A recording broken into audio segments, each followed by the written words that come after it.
This is a joint work with Dury and Yakut, who are sitting along.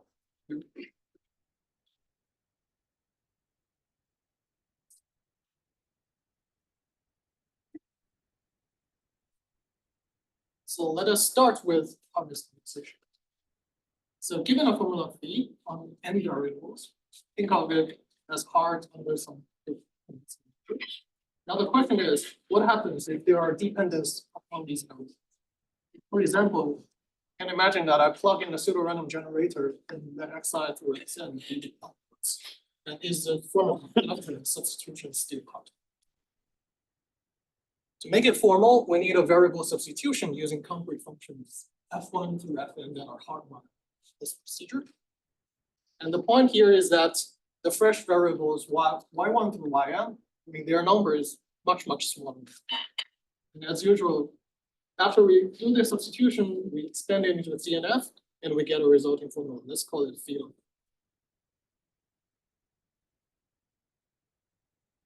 Then if you can show that the formula is as hard as previous, then there will be some interesting applications, especially in trade. And of course, we almost never use actual pseudo generator here. We choose very concrete functions, analyze them. And in the context of proof complexity trade-off, as far as I know, this was introduced by Shuo.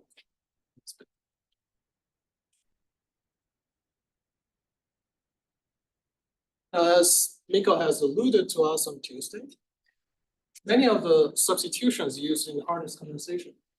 Oh, by the way, previously, if the technique works and the formula is as hard, we call it an instance of hardness compensation. And now many of this construction of substitution using hardness compensation is this XOR based on n expanders, high-profile expander graph.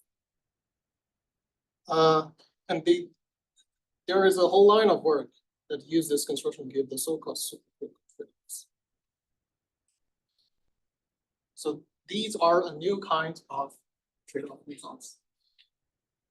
Just to list some field. I won't go into detail to explain the items here, but why are they new kind?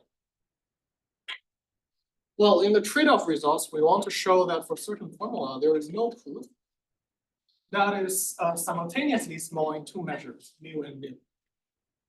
Usually, you would expect that in such a trade-off result, like the red region there is the region that is ruled out for any proof to have that term. We would imagine that the lower bound, assuming that the proof has small mu measure, we show a lower bound on the mu measure. And usually we would imagine that the lower bound on mu wouldn't go beyond the worst case measure of mu. In which case you can imagine, for example, if mu means resolution width and mu means resolution size, then in the trade-off results, the lower bound on the supposing the proof has small width, then we expect that the size lower bound of the proof doesn't go beyond 2 to the n. Because it's worst case, you can always do that on the size alone. That's while in these trade-offs, that's not the case. Which is like if you make the proof small width, then the size can grow doubly exponentially. Which is a bit insane, but it happens. And that's why they're close.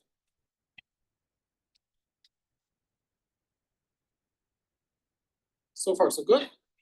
Except that the XORification expander-based techniques, they don't shrink the formula size, they shrink the variable size. Which means if you look at the trivial worst case upper bound on mu from the eyes of formula size, then the trade-offs is no longer supercritical because it's stable. For example, again, in the width size imagination of this picture,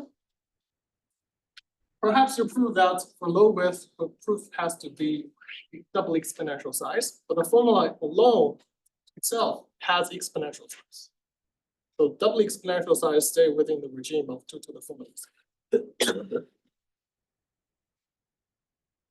Now in 2023 came a paper with a new kind of substitution. Its result is proved in the Weisfeiler-Lehman context. I don't think I will need to explain what Weisfeiler-Lehman is getting through, but forget about it. To read this with the proof complexity in mind, dimension as resolution width, or in our context, please, number of iterations as resolution depth, and the distinguishing two pairs as refuting the Tseitin-ish formula. At least this interpretation has already appeared previously.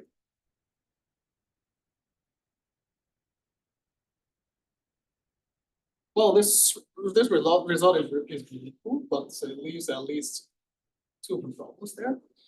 First, the lower bound is proved for exactly the minimum dimension that the Weisfeiler-Lehman algorithm could succeed at all. What happens if the dimension increases by 1? And also, there is an unavoidable additive loss when you translate between Weisfeiler dimension to resolution width. And due to the brittleness of this result, it just falls short of giving actual proof complexity indications as I informed you. And in fact, to get a real, let's say, width depth tradeoff for the resolution, you need the dimension to be k plus 3. Something like that. And in fact, both of these questions are asked in their paper. So let's now look into their construction. As I said, we start up with a Tseitin formula. The base graph here is a cylinder, very narrow and long, where the rows are connected actually cyclically. And recall Tseitin formula, it says variables are edge variables. It says you can assign them so that every vertex receive even the total assignment except the one vertex from it.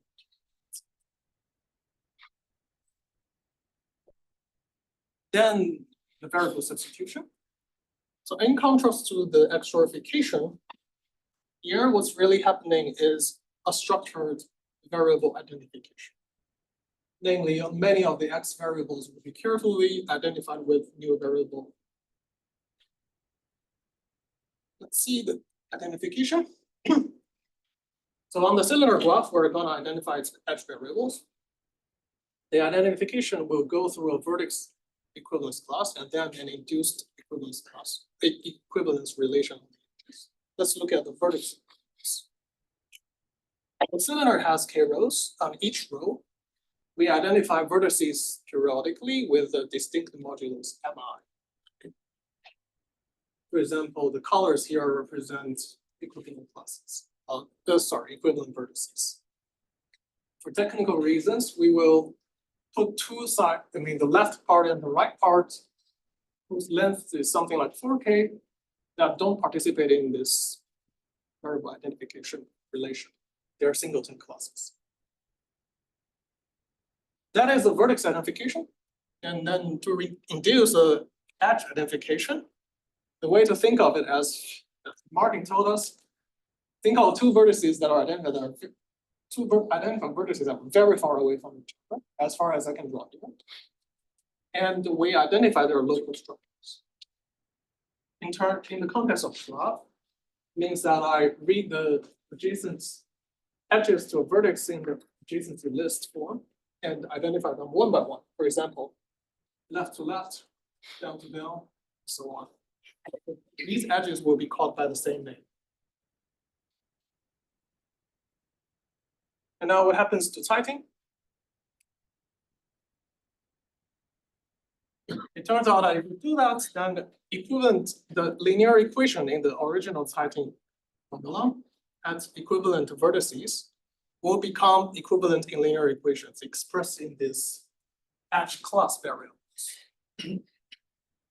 Now, the variable size drops from the number of vertices, roughly speaking, because the graph is degree 4, to the number of vertex classes. And that's also how the formula size drops.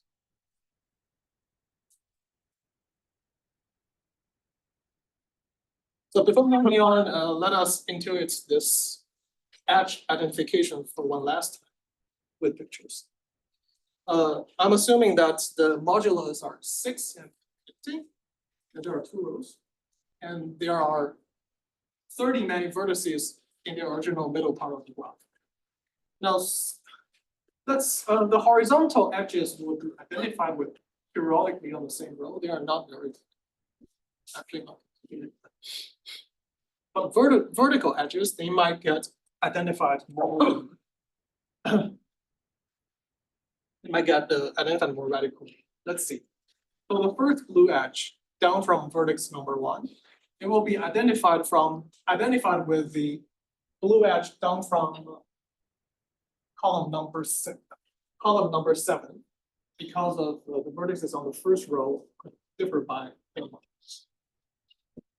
The same blue edge number 1 will be identified with blue edge number 16 because of the second row. The vertices are the same modulo. So in other words, even if you identify vertices, draw the equivalent vertices as 1 point, there will still be much more edges between these vertex class that get further the same variable name. In this case, there are actually 3 new variables only, represented by the 3 columns. Okay. So that's the construction. And we need to choose the moduli. And in our construction, we fix a C between 1 and k minus 2. You can imagine there's C. We will eventually prove a lower bound for dimension k plus C or with k plus C. So that is the C. Given the C, we do that construction with these modulus. Roughly speaking, you pick very large coprime numbers for each row, and each one of them has magnitude roughly n, where n will be a brilliant parameter. Then the modulus with row I will be a product of an interval of these numbers. In the middle part, at where the identification happens, it will have length the least multiple of the of all the modulus. And as a reminder, the Tseitin formula size will shrink, roughly speaking, from n to the k to C. Just take C to be 1, that's the ratio.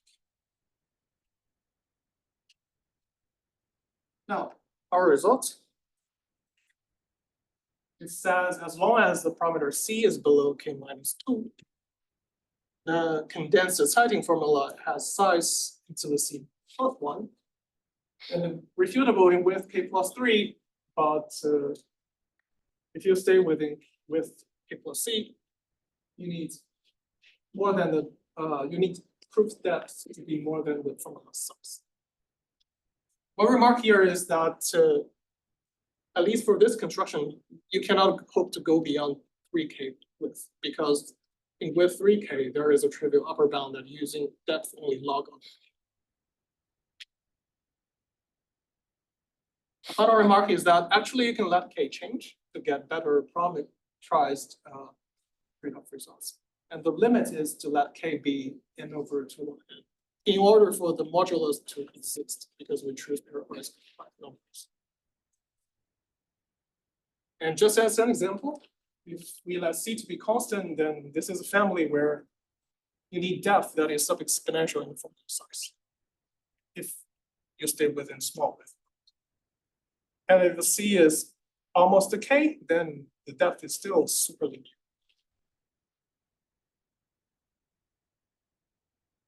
That's the result. And the question at this point.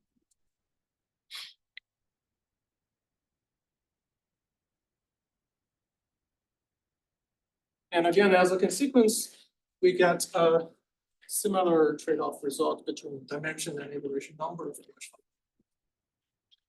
And if C is 1, this is the result marking towards.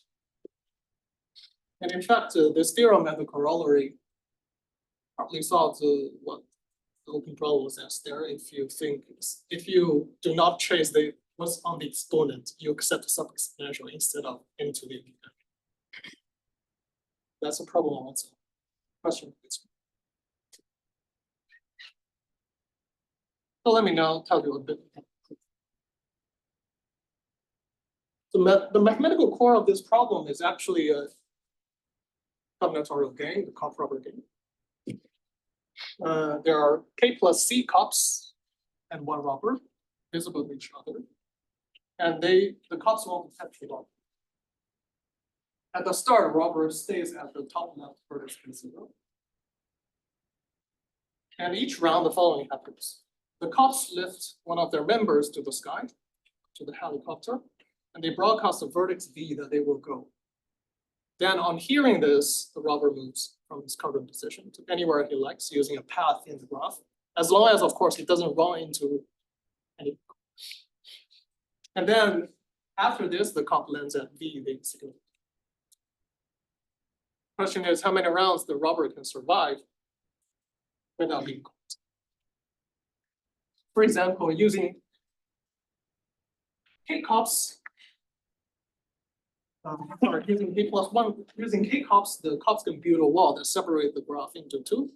And then using one extra cop, it moves this vertex separators to approach the robber and catch it. And therefore, K plus 1 cops is sufficient to win this game. And for proof complexity, sorry, by the way, this game was introduced by Seymour and Thomas in '93 in the context of tree width. But it has very well-known connections to proof complexity. Except that one remark is that when you translate this cop number to width or something like that, there is inevitably additive loss because of the point. I won't go into that. Now, to prove a depth lower bound for the condenser formula, we need to change the game rule, change it to a accordingly compressed game. Namely, it's the same as before, but the cops now, once there are a cop at vertex, there are cops at all the equivalent vertices. That's one thing. Here, if this is a cop position, then these are the components. And more seriously, for the robber to move, instead of choosing any path, he has to, if you think of path corresponds to variables, and because the variables, many variables are named by the same thing. If he chooses a set of edges to move, he has to make sure that the edges he chooses close under the edge equivalent space relation, sorry. It doesn't run into any top on the graph, and the set of edges he chooses to move has only 2 degree odd vertices or vertex classes, one of which is his current position, the other is the moved. For example, here is a picture. Suppose the robber moves, but only touching a small number of rows. Then in order for it to be closed under the equivalence relation, one special move is to make this path horizontally GI periodic, where GI is, of course, the greatest common divisor of all the modulus associated with the rows. Just to give you an idea, I mean, it's highly non-trivial what the robber move could look like. This is only one kind of them. I don't know whether they are. There must be some other kind, but I don't. Now in this game, I'll tell you a robber strategy. The robber will always stay on the left or right part of the graph, where the column he stays at is cop-free. And whenever it is possible, it can use those special moves to slide between the left part and the right part. Stop at wherever it collects. And to catch the robber, sorry, if the game proceeds like this, then of course the cop can never catch it because he sits on the free column. To catch the robber, it is not hard to show actually. The cops at least need to maintain 2 conditions. First, they block all the special moves at least. And second, in the cop equivalence, in the transitive closure of the cop positions, there is a vertex separator of the graph that separates the first row and the next row. These are not hard to verify, but I wouldn't expect you to do that.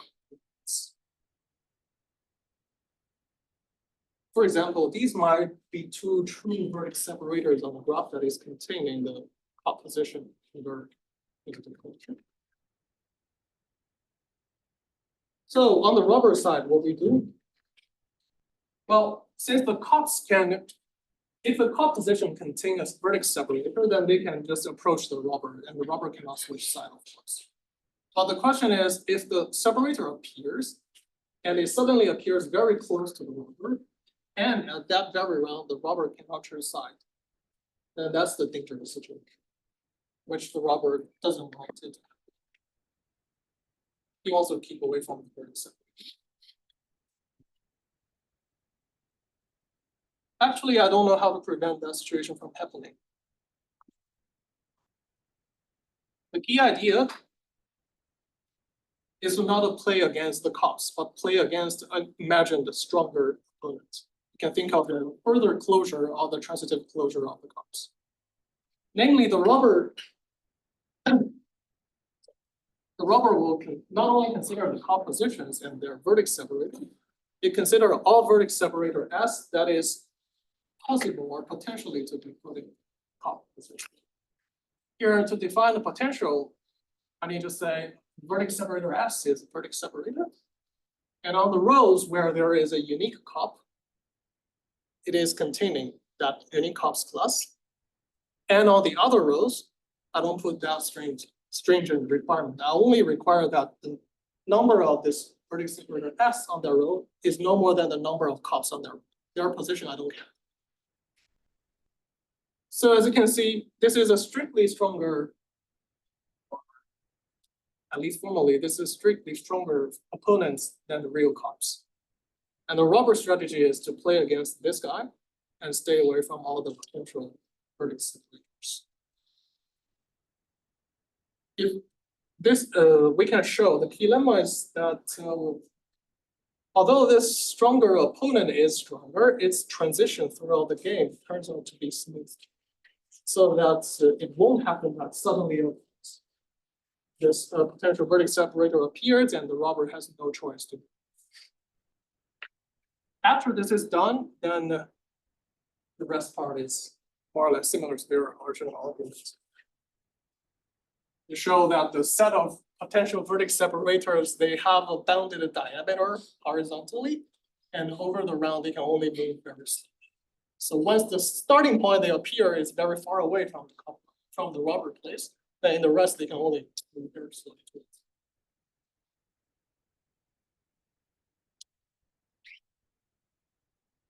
So in conclusion, launch is coming.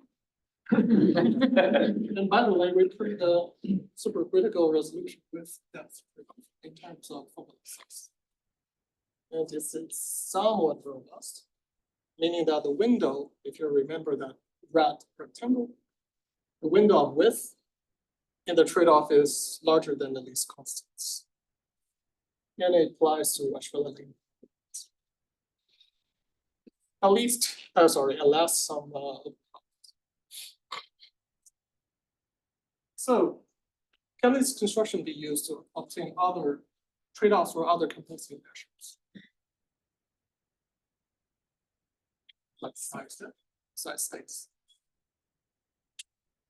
And second, if you think this compression of cylinder is too specific, then try to abstract something or extract something that is suitably abstract from that construction, and that is applicable to other formulas. I cannot believe there is a. And very last, just that specific game, that specific compression. Can you design a rubber strategy for 2.5K cups? The compressed game. That's it. Thank you.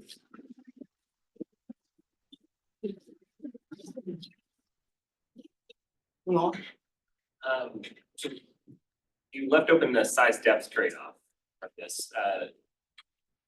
You get this just from 2-bit XOR composition, or am I missing something? The 2-bit, the point here is that the formula size is much larger than 2 to the K. If you do XOR, then it's like you prove a wonderful lower bound, but it's below the trivial, sorry, below the minimum of the. Sorry, what I'm saying. Okay, is there any lower bound for 2.5K cups even without compression? There should be, but I What was the question? Is there any lower bound for like 2.5K cups? Yeah, Without- for basically arbitrary many. If without compression, yes, not on these grids. Not on the grid. Not on the grid. Oh, I was wondering if- No, on some. Because on the kind of grid, there should be grids. something like square root L, I guess. No, on the Instead of grids, something I like mean, there I think we understand the range up to 3. I have this in a master's thesis. I don't know the exact bounds, but I mean, 3, everything breaks down. that. Well, 3 should become like log L. Yeah. So, but between 2 and 3, I would guess it's like square root L. Yeah, I'm not sure, actually. I have to look it up. Okay, that's make that is. I think it might be excellent discussion for lunch. Yeah.